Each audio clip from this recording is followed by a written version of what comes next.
Well, lovely to have you back. This was meant to be a class reunion, but it seems we haven't got many children. Ewan, nice to see you. I know you've not been able to manage some of the earlier ones.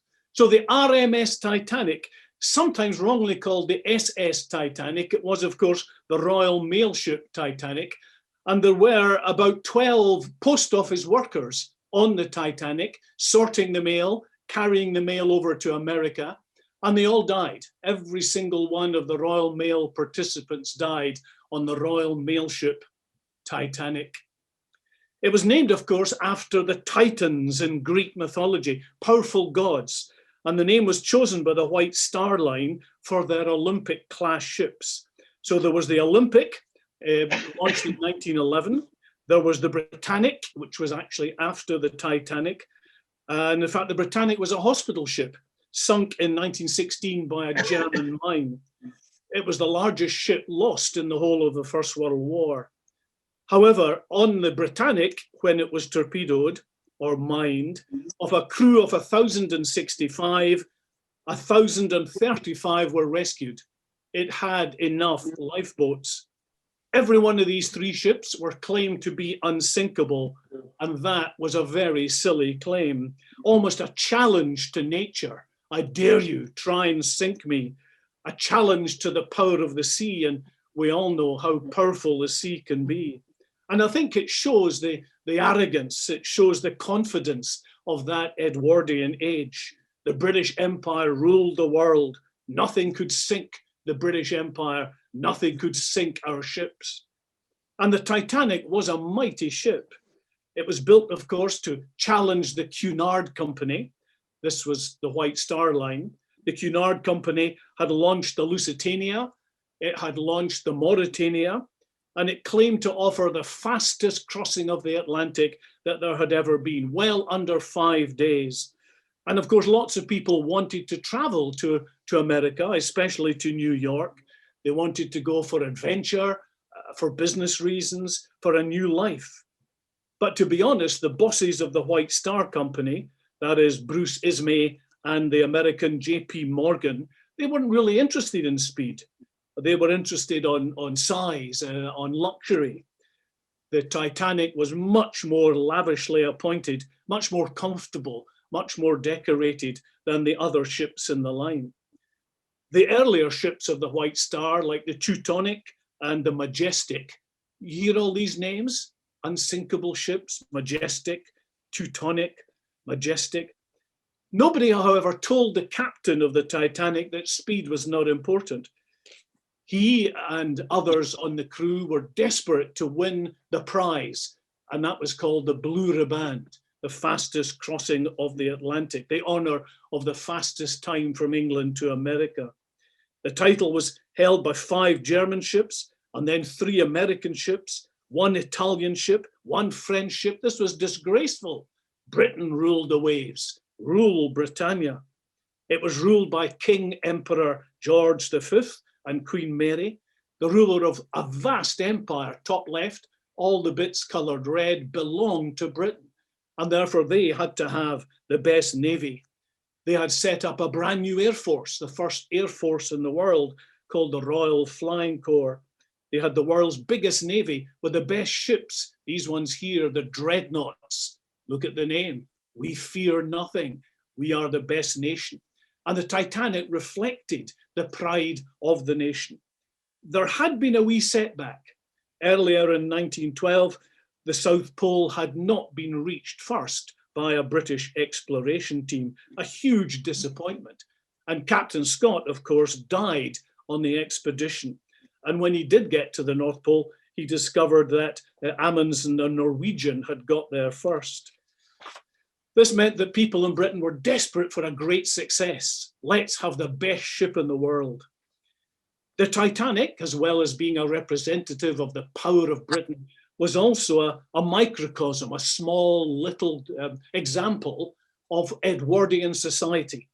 It would offer the possibility of anybody wishing to travel, but you, of course, would travel in strictly segregated cabins, strictly segregated parts of the ship. There'd be accommodation for the upper class, a middle accommodation for the middle class, professionals and merchants, And for those below stairs, like the servants in Downton Abbey, they would have their own special bit of the ship. So the Titanic represented the equivalent of Edwardian society, all wrapped up in one vessel. Look how many staff there were to run Longleat. You can see them there, a steward, an under butler, 3 footmen, a pantry boy who was in charge of the pots and pans, a steel boy to polish all the bridles, a housekeeper, 8 housemaids, 6 laundry maids, 3 cooks, a scullery maid. At the very bottom, can you see a tiger? A tiger would be like Ewan's age, a little boy dressed in fancy clothes. He'd sit on the top of the coach and he would look good. He was a little mascot, a little emblem. This is upper class living in Edwardian society. On the other end of the scale, to show just how much of a difference there were the poor living in dreadful conditions, horrible housing, hardly able to make ends meet.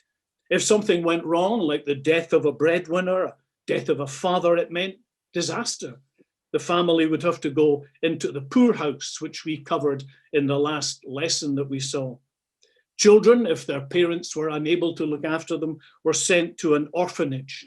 There was, of course, no national health service, no unemployment benefit, no universal credit, no old age pensions, or at least there weren't until 1909, when Prime Minister Lloyd George, seen here being mobbed by old folk, passed an Old Age Pensions Act. Not very generous. It was a start, 5 shillings a week to the over 70s. And remember, in 1909, only 1 in 4 of the population made it to age 70. Gordon, I'm not sure how many made it to age 80, but it would be a lot less. And so it was not the most generous of pension. And so any disaster hitting the family meant a sufferance. And so the great ship was built in Belfast, built at the Harland and Wolff shipyard, the largest shipyard in the world at that time. The ship offered cheap transatlantic travel, or we'll look in a minute just what we mean by cheap, but it meant all things to all people. To the less well-off, a chance of reasonably cheap travel to a new life in America, and to the rich, to the upper class in Downton Abbey, the chance to travel in the height of luxury on a 5 or 6 day voyage. And it was a massive ship, the biggest ship of its day. Look at the size of its 3 propellers. The middle one was to help steering, because the middle one operated on the rudder so that the ship could have extra power to turn if it needed to. It was, of course, a 46,000-ton ship, able to be driven with its props across the sea at 26 miles an hour, 23 knots. 8 workers died during the construction. Everyone waited impatiently for the day of the launch. Invitations, like the one top right, were sent out. And when it did arrive, film of the launch was sent around the world, showing the pride of the British people. It took 11 months to fit it out, to make it equipped for travel, until it went on its sea trials on the 2nd of April, 1912. On that trial, there were 78 stokers, people employed to do nothing other than shovel coal into the massive boilers to make it go. There were 41 other members of crew. Thomas Andrews and Edward Wilding of Harland and Wolff, and Harold Sanderson, Jack Phillips, and Harold Bride were the radio operators. And of course, if you know the story of the Titanic, you'll know what a part the radio operators played. They were fine-tuning the brand new radio equipment installed by Marconi. Francis Carruthers, a surveyor from the Board of Trade, was on board, and he checked everything off. He ticked the boxes. Have you got enough of everything? How is it fit to carry passengers? And he gave it a safety certificate, including the fact that there were not enough lifeboats on board. Just 8 days later, 8 days of sea trials, she was fully equipped and manned. She had a crew of 908. including 322 stewards. Upper class passengers had 2 stewards per cabin, including a bath steward, who at the click of a finger would run you a hot bath of an evening. There were 20 bellboys. Some of them were aged 14 and 15. There were boot cleaners, 62 galley and kitchen staff, 20 stewardesses, and 3 hairdressers. Oh, if only I could find one of them at the moment. There was an a la carte restaurant on B deck, a private concession run by an Italian for first class passengers only. They were the only ones allowed into the Italian a la carte. It had a staff of 62, all Italian, and all died when the Titanic went down. The head chef of that bespoke restaurant, Charles Proctor, was the second best paid person on the ship after the captain. The second class had saloons on the middle deck, and there were 2 sittings for the middle class passengers. And third class were right down the very bottom. They, of course, were in a cramped dormitory type accommodation where 3 sittings for the 470 passengers traveling third class. It carried 127,000 pieces of tableware. It was stocked up with 75,000 pounds of fresh meat, 11,000 pounds of fresh fish, and 40,000 eggs, all aboard the ship. Nobody paid a penny for their meals on the ship. You were billed as you ate, and you were going to pay as you arrived in New York. Nobody paid. However, although we've said it's huge, it was not that big compared to modern standards. On the previous slide, it showed you it in comparison to a car, a bus, an Airbus, even more illuminating. Look at it compared to one of the biggest liners on the sea at the moment. The Titanic was 269 meters in length, 9 decks, 46,000 tons. In contrast, this Royal Caribbean ship, the Oasis of the Sea, and all her sisters are 360, nearly 100 meters longer, 16 decks compared to the 9 decks of the Titanic. Oasis carried 8,500 crew and passengers, 8,500. The Titanic, 3,500 maximum. The rich upper class arrived by train from Waterloo, the special Waterloo train service, chartered by the White Star Line. This is a photograph by Father Francis Brown. He went on board at Southampton with a friend, and he had only booked to Ireland via Cherbourg. These are the only photographs we have of the Titanic at the time, because of course anybody else with a camera was drowned. But because Father Francis Brown got off in Ireland before it actually set across the Atlantic, we have these photographs. They're a bit blurry, some of them. This is one of passengers on deck, all wrapped up because, of course, this is April 1912, Southampton, on the way, first of all, to France, and then from there they would travel on to Ireland. This one's been coloured in. This is a genuine photograph, not the model, but some of Father Brown's photos have been digitally computer enhanced and touched up. It was designed, this photograph colouring, so that the people who made the 1997 movie, The Titanic, could actually see the colour scheme and see how they should rebuild it. And this is the rebuilding of the Titanic. It was built full size in a dry dock in Mexico, I think it was. It was sat in a tank specially built with 17 million gallons, full scale, as I've said, but it had a mechanism so it could lift the back. And that was to show just what the ship was like when it went down. The photographs on the left are from the movie. And as you can see on the right, a real photograph, again, Father Brown, showing you how accurately the people that made the Titanic, it won 11 Oscars, the 1997 movie. The richest man in the world was on board. This is John Jacob Astor and his wife, Madeline. He was worth $87 million, probably around £2.5 billion today. He made his money from real estate, from selling houses and property. He built the Astoria Hotel in New York. He was the kind of Donald Trump of the day. His cousin built the Waldorf Hotel next door.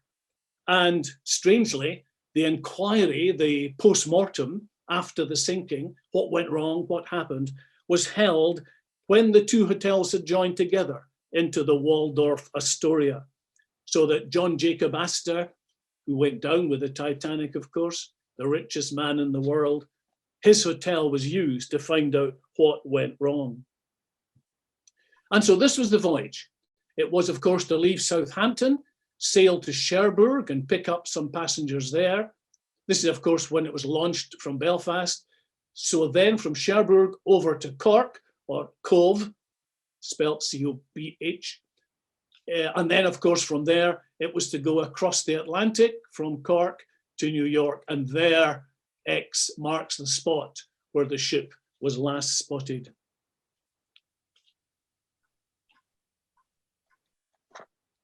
So this is the last photograph of the ship taken. Father Francis Brown on a rowing boat decided to row out with a group of others and say farewell to the ship. This is it leaving Cork in 1912, Father Brown's last photo and the last sight. This is Cork Harbour today. My wife and I were on a cruise and we stopped off at Cove. There is a brilliant museum, not quite as good as the one in Belfast, which I've also seen, but it is really good. It's got reconstructions of the cabin. It's got and this of course is the very booking hall where the passengers in Cove got on and where Father Brown got off. I was a little bit disconcerted as our ship left the White Star Line HQ. The building I've just shown you is still there. People from the museum came out, all dressed like people living at the time of the Titanic, and they waved our ship goodbye. I'm afraid it made me feel a little bit odd.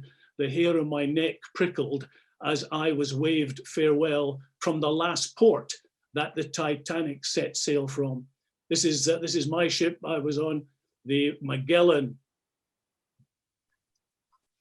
This is one of the very few postcards that remain, because most people, of course, took their postcards to post in New York.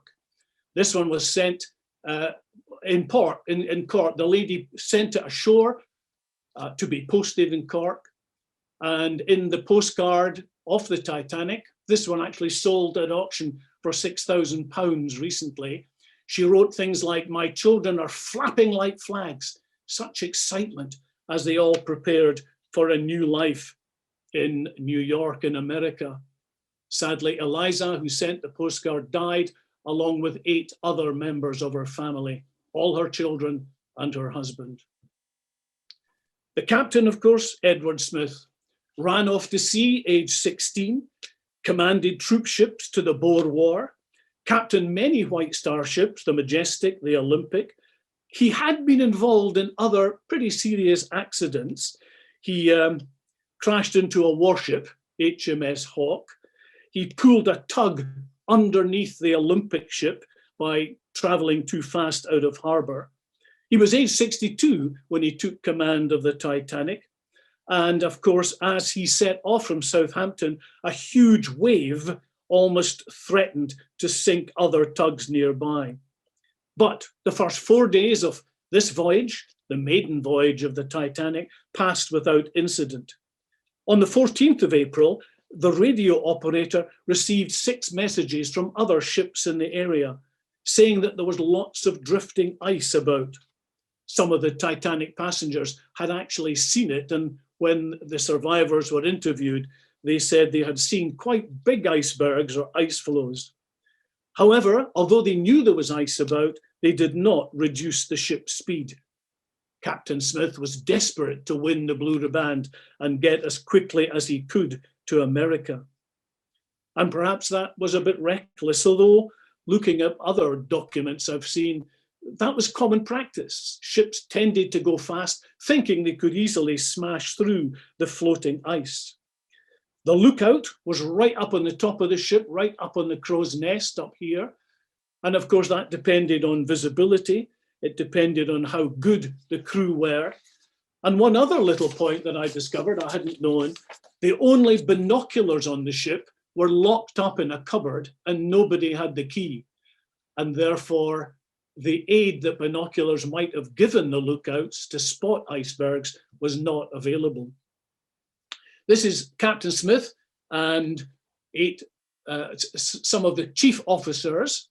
One of these, this chap here, is a lighthauler who in the movie shoots himself because of the blame he casts on himself for not helping people to escape. Lighthauler was in charge of loading the lifeboats and therefore felt terrible responsibility when things went wrong in that regard.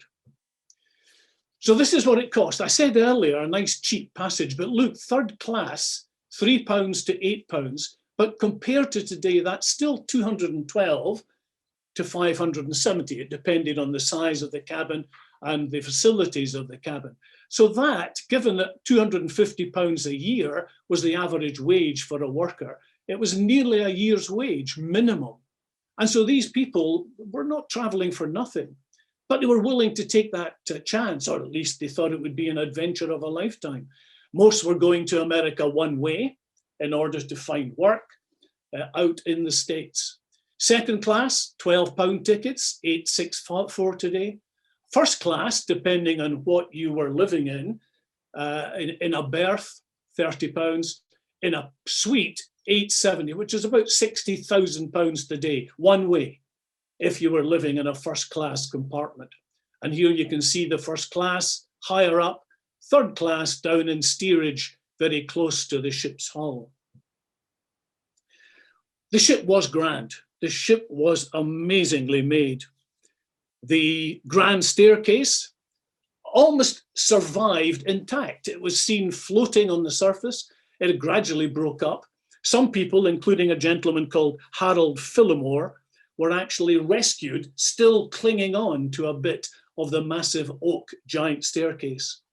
Reconstructed for the movie, bottom left, you can see that it has been built exactly as it was, perhaps not quite so opulently, but it stretched, as you can see, right the way from E-deck, which is of course down amongst the boiler room, up through all the 9 decks of the ship. It was an amazingly luxurious situation. This is the first class smoking room, which of course was where men would go, mostly men, would withdraw and smoke and play cards, and backgammon and other games were on here. It was coloured in blue with a red floor and green leather chairs. This is the dining saloon. Again, one of the Father Brown's coloured photographs. He took this before the ship left Cork.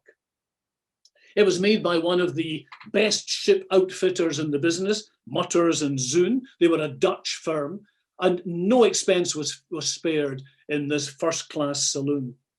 It also had a gym, rather archaic, according to our standards. It's not quite Excite Linlithgow, but you can see a kind of rowing machine, weights, and of course this again was only first class that were allowed to use the gym. The bedrooms, well, of course, that depended on how much you were paying. Third class, some of the dormitories slept up to 9 or 10 people. If you've seen the movie, you know that Jack wins his ticket gambling, playing cards, and he slept in a dormitory along with several others.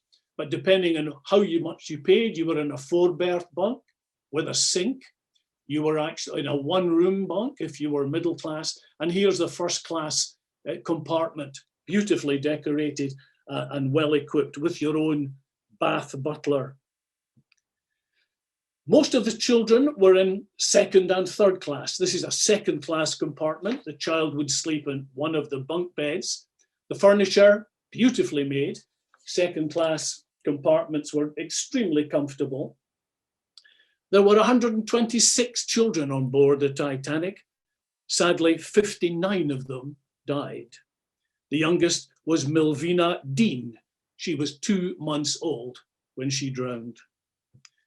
Here's the menu, and you can see even third class, 1 or 2 of the documents that we have got left that survived or were written previously said the food was much better than many of these people had ever eaten at home. Breakfast was porridge, smoked herring, fresh bread, dinner of soup, bread, beef, plum pudding, and then you got a tea and a supper, which was way beyond what many of these people were used to. Here's the first class dining. You got oysters, salmon, filet mignon, lamb, duckling, selection of vegetables, a glass of punch in the middle, and then roast squab, that's pigeon, and all the way down to Waldorf pudding and chocolate and vanilla eclairs. So even eating was very strictly class structured, of course. Here's a photograph, again, Father Brown. So again, this is not in the Atlantic. You can see they're well wrapped up. These are third class passengers. There were 709 third class passengers and 2 bathrooms between them. They were in the noisiest part of the ship, close to the engines, men and women on either side and families in the middle. Before being allowed into their cabin, they were checked for their medical health and especially for lice. They obviously knew that many of these third class passengers came from quite poor backgrounds. Many, in fact, had never, ever seen a flushing toilet. They were used to a pot or an earth closet. Some of them were quite frightened because the third class toilets were automatic flushing. The minute you stood up, it flushed. And some of the third class passengers hadn't a clue what was going on and got very worried when the automatic flushing began. For the first class, there were amusement decks. This was a cruise, after all, a 5-day cruise to America. The first class had squash courts. They had a pool table. There was a small swimming pool. They played shuffleboard and deck hockey. But of course, one thing that nobody had were lifeboats. Now you can see there are some here. There actually were more fixed on it, but the company, White Star, thought they were obscuring people's views, especially first class, because they were on the higher decks. And so they removed several lifeboats in order for much better views from the first class cabins. There were 16 lifeboats and 4 collapsible, kind of put together blow up boats, enough for 1,178 people. And remember, there were 3,500 on the ship. However, the Board of Trade ticked it off, said it was fine. It was unsinkable, wasn't it? So what was the point of having all of these lifeboats? When eventually the Titanic began to sink, many people refused to go into a lifeboat, refused to leave their cabin. Far too cold out there. It's icy, you know. We're not going out into the wild. And so 3 days out from Cove, on the 15th of April, 1912, the Titanic hit its berg. The ship, as I say, had warnings. This is a photograph taken from another ship, the Carpathia, which photographed the icebergs, and we think this is the very iceberg, you'll see it in close-up later, that the Titanic hit. The berg that it hit was 50 feet high and was 1,000 miles away from where it had broken off the ice shelf. And there it is, the very iceberg. Remember, of course, that the iceberg is only the tip of the size of it.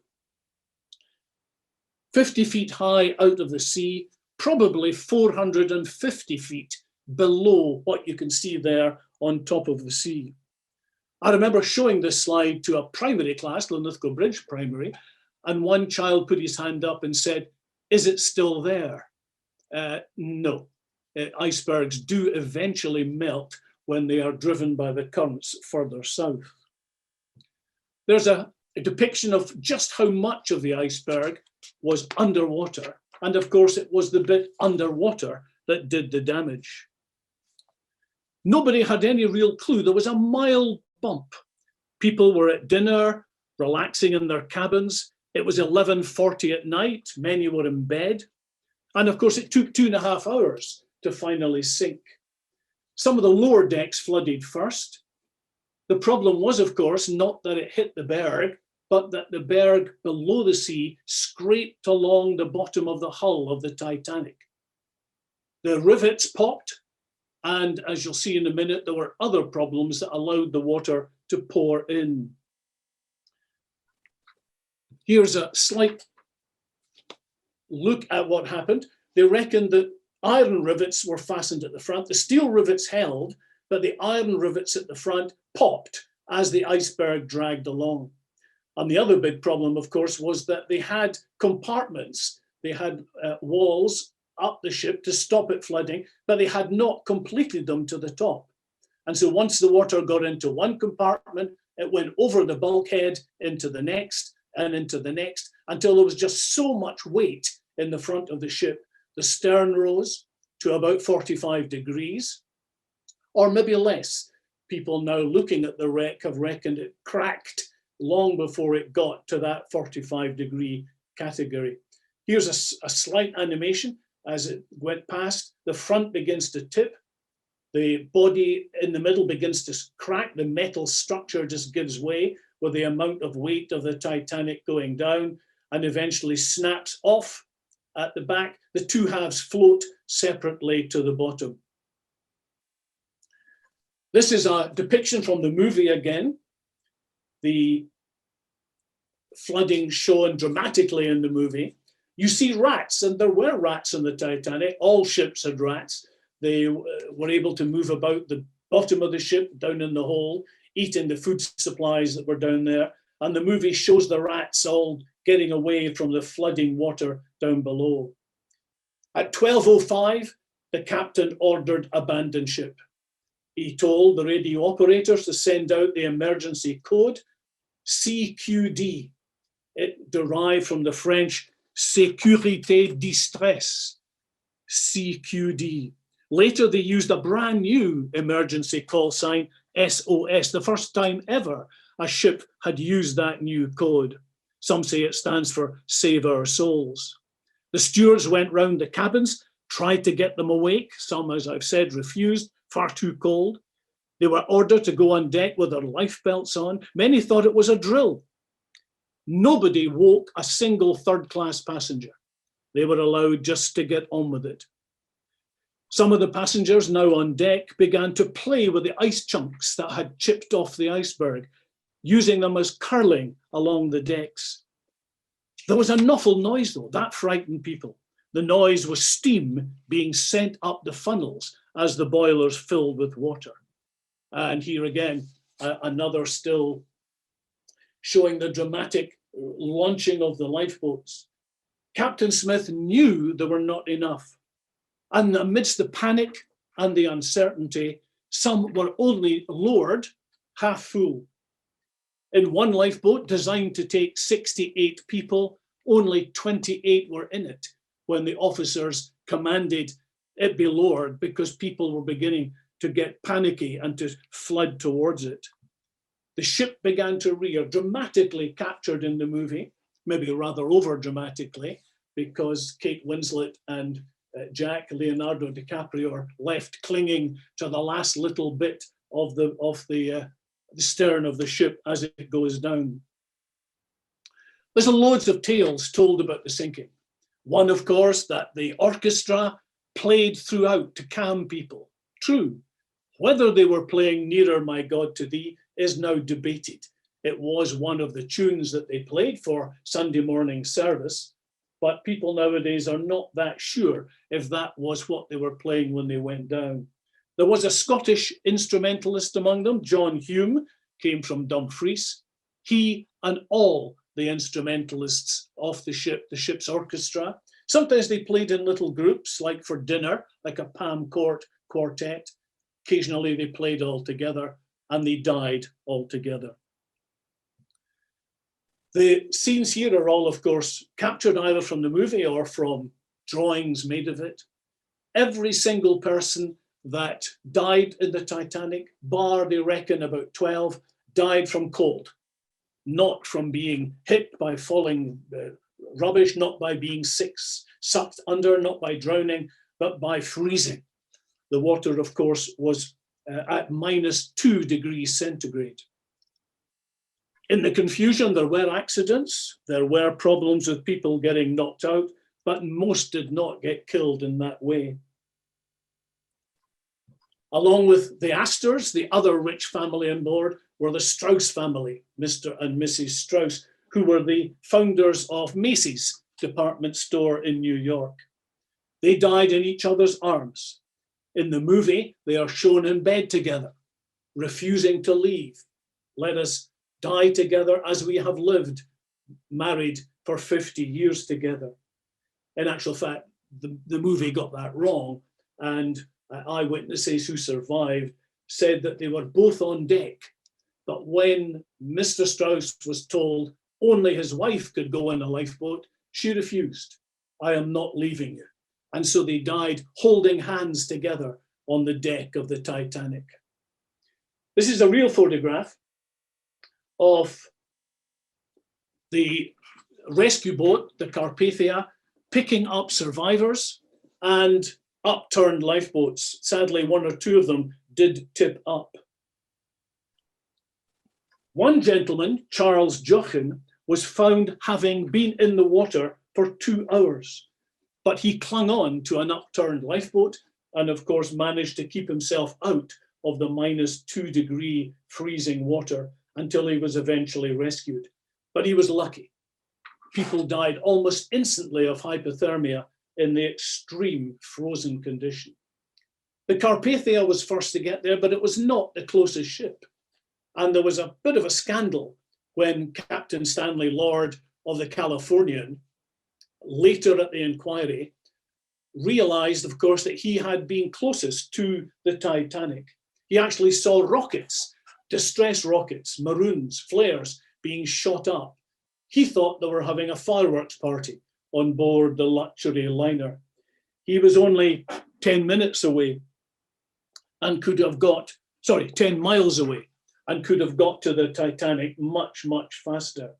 And sadly, he hadn't realized, he sailed on. And so the Carpathia, which was 58 miles away, was the only boat left to come to the rescue. It got there at 4 a.m, over 2 hours after the ship had gone down.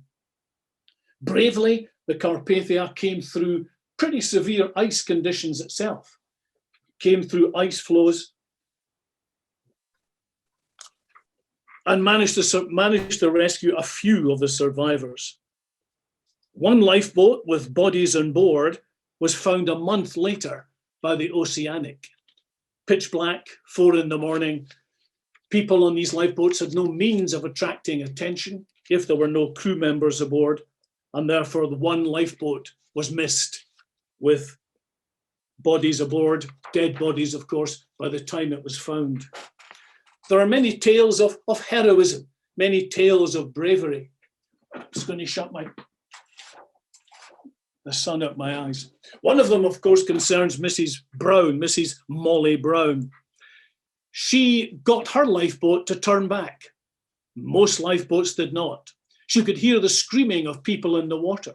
She could hear the distress shouts, people calling, and persuaded her crew on the lifeboat. She took an oar herself and rowed back and managed to drag a few more survivors into the ship. She was alone in doing that. Most looked out for themselves. She is called forever after the unsinkable Molly Brown. And here on board the Carpathia, some of those who were rescued. How lucky they must have been. Some men, mostly women, on the deck of that ship being taken to Halifax in Nova Scotia, the nearest port to the sinking. The reaction in America and Britain was shocking. Remember what I've said about this being a representation of British society, unsinkable, great, class structured. The world would go on forever in this golden Edwardian sovereign age. We actually know the name of the little newsboy. He's called Ned Parfitt, selling papers outside the White Star office in London. Sadly, I looked into Ned Parfitt, discovered that he joined the army in World War I, and in 1918 was killed on the Somme, aged 22. Of course, difficult to get news in those days. Radio operators were very few in their number. Marconi's radio service was, incidentally, Mr. Marconi was offered a free passage on the ship to America because he had supplied all the radio equipment, and he turned it down. He said, no thanks. Mr. Marconi survived. But because communication was difficult, there were many false stories, what we'd maybe call today fake news. Look at this one in the Evening Sun. All Titanic passengers are safe, transferred into lifeboats. Fake. Amongst the dead, posted on the wall of the White Star office in New York and in London, were 60 Scottish people. If you look up Encyclopedia Titanica, you'll find their names. The youngest was 6 years old, a young Scottish boy. The survivors, how lucky they must have felt. These are actually not survivors. These are people awaiting news of survivors. Will my relative get off the Carpathia? Will my relative travel down by train from Halifax, Nova Scotia? Everybody who was on the Titanic and lost a relative got paid compensation. In 1916, it took 4 years to organise. They got £400 per life lost. Coffins were taken out by a rescue ship, the Mackay Bennett. The Mackay Bennett was actually a cable laying ship. You can see the apparatus at the front. It was for laying underground cables to assist communication. When it found third-class passengers, it drowned them at sea. They could recognize by the clothing, they could recognize by other objects that they were not the richest on board, and so they were weighted with rocks and just dropped overboard. Second class were brought back in bags, in body bags. First class had coffins, and they brought them back in coffins. So right to the end, class distinction prevailed. Third class relatives were furious, not surprisingly, and complained bitterly about the treatment. The boat said, we only had so many coffins. We didn't quite realize we'd find so many victims. Astor was identified, the richest man in the world, because somebody recognized his diamond cufflinks. The family had offered a reward, $10,000, £175,000 today, and it was claimed by one of the crew members of the Mackay Bennett. The dead were buried in Nova Scotia, kept there in the local ice rink until they were buried. 150 burials, 337 bodies were brought back. Some were given to the family. 119 were buried at sea. And there's the graveyard that you can still visit to see where the dead are. I'll need to go back to the jewels that's come out of place. For years and years, this child was found and nobody knew his name. He was simply recorded as the memory of an unknown child. His body was found floating in the sea and buried in an anonymous grave, visited by many who felt sorry. DNA testing of the family has recently revealed his name was Sidney Goodwin. If I could go back, just recently there was an exhibition of the jewelry found on board the Titanic. And these are some of the objects, as you can imagine. Regular visits are now paid. Recovery ships are lowering submersibles. And these are some of the things. They found 3 safes, and these are some of the objects that they actually discovered. The jewel in the movie, if you've watched the movie, I forget what it's called, The Empress of the Seas, or it's got a name, which the old lady had and eventually threw back into the ocean, is a fiction. But the jewelry on board was incredible. These were some of the richest people in the world that were going over.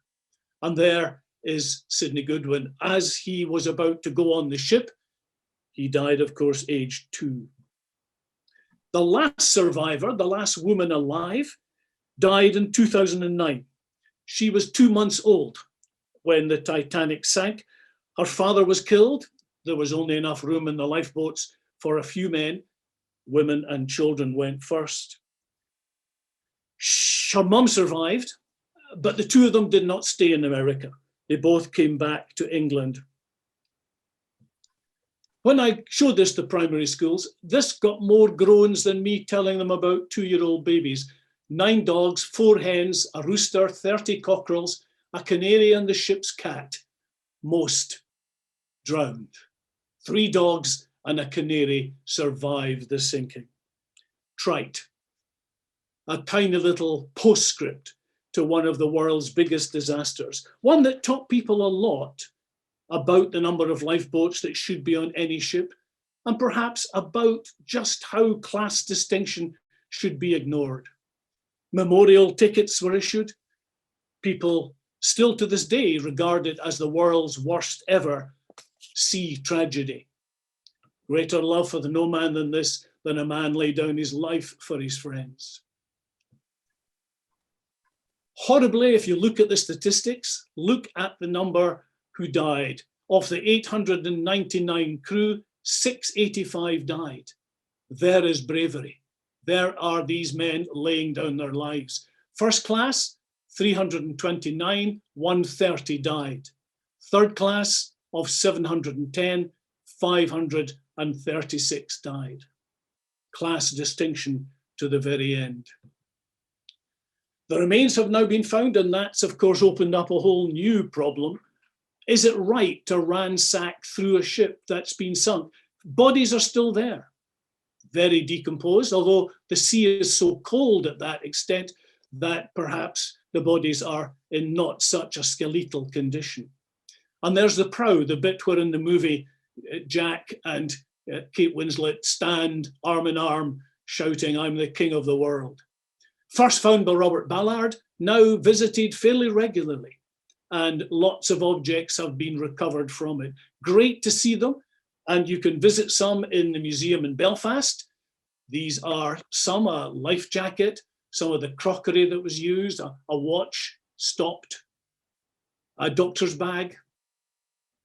The Belfast Museum, you can actually reenact the movie and be king of the world. They have reenactments and reconstructions of the cabins. They have the angle at which the ship was sunk that you see them in the movie clinging on to the back. It's a fantastic place. Soon as COVID ends, I recommend you get out there and visit it. And of course, class destruction continued. Class barriers were broken down with the First World War, where maybe for the first time, the officers from the upper class, the upstairs of Downton Abbey, saw how the common man lived and how the squaddies operated. The Titanic is given the credit of beginning that breakdown of class distinction. The First World War continued it. Whether class distinction has totally gone today, the world is still ill divided, I'm afraid. We still have lessons to learn, but I hope you've enjoyed the lesson of the Titanic.